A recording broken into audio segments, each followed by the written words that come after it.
All right, let's dive into something pretty wild. It's this clash of ideas that's happening not just out in the world, but right inside our own bodies. Think of it as a battle between two fundamentally different approaches. One says, hey, if something's broken, let's just fix it from the outside.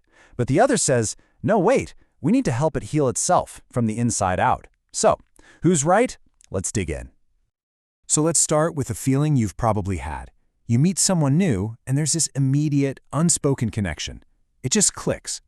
What if that's not just random chance? What if it's a real, measurable signal that your brains are, quite literally, operating on the same wavelength? And then there's the flip side. You know that chilling feeling you get when someone's staring at you, and it just feels wrong? What if that's not just you being paranoid?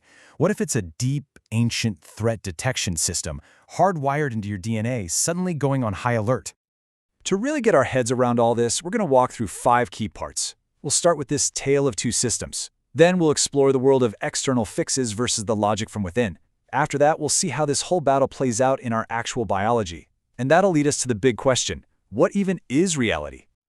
So, Section 1, a tale of two systems. You know, it really boils down to this fundamental question. When a super complex system, like our mind or our body, gets thrown off balance, how do we fix it? Do we go in and force a solution on it, or do we try to help it find its own way back? And here they are, the two big ideas we're going to be juggling today.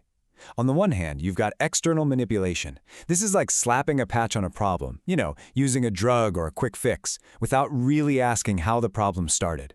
But on the other hand, you have internal self-modeling, and that's all about helping a system rediscover its own natural rhythm from the inside out. And let's be super clear here. This isn't just some abstract philosophical debate. The things we're talking about, trauma, chronic stress, mental confusion, these are what some call a corporeal fact, meaning they are real, physical things that happen to our bodies. They aren't illusions, they leave a mark. Okay, so let's tackle that first approach, the one that's kind of the default setting for a lot of modern science and medicine. Welcome to the world of external fixes. This is all about the logic of imposing order from the outside. A really clear example of this comes from trauma research. Picture this. Scientists are directly messing with the body's stress response. They use one drug to slam the brakes on cortisol, the stress hormone, and then they use another drug to stomp on the gas pedal, all just to see what happens when they completely hijack the system. But here's the kicker, and this is so important. This whole approach treats the symptom, that haywire cortisol level, in total isolation. It completely severs the link between the biological mess and the psychological trauma that created it in the first place. It's a fix, sure, but it's a fix that's completely forgotten the story. And you see this pattern of external fixes all over the place. I mean, just look at the BMI, the body mass index. It's this simple external number that we know is deeply flawed.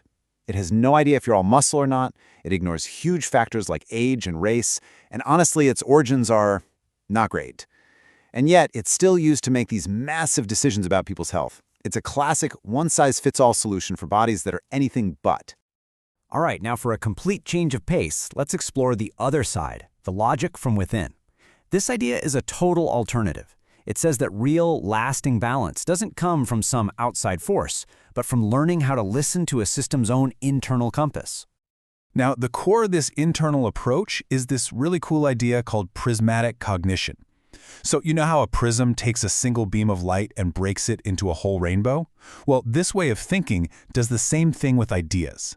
It lets the mind look at a concept from all these different angles at once, and it gets comfortable with complexity, even finding a kind of clarity in it. So, what's the engine driving this whole thing?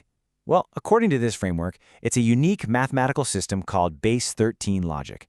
And I know, base 13, it sounds a little out there, but stick with me.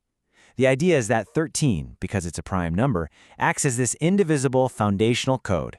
It's like a stable anchor in a chaotic sea, and it allows for the kind of deep, recursive thinking a system needs to heal itself. So yeah, this number, 13, it becomes more than just a number. It's a symbol for this indivisible, natural code for how things grow and organize themselves. It's like the quiet, constant hum underneath all the noise and chaos of the world.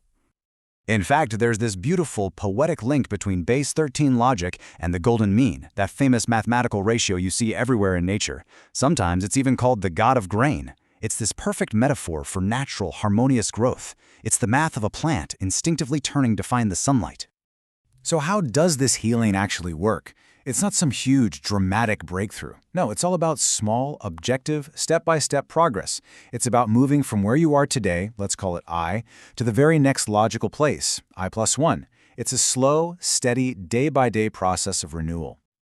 Okay, so we've got these two totally opposite ways of looking at the world. Now for the really wild part, let's see where they actually collide in the most personal place imaginable, our own DNA. This is a battle happening inside our biology. And this is where things get almost poetic. There's this incredible irony, right? The sources we're looking at suggest the X chromosome is linked to a part of our immune system that acts like an external security guard. But the Y chromosome, it's theorized to be connected to this internal, self-organizing system of prismatic cognition.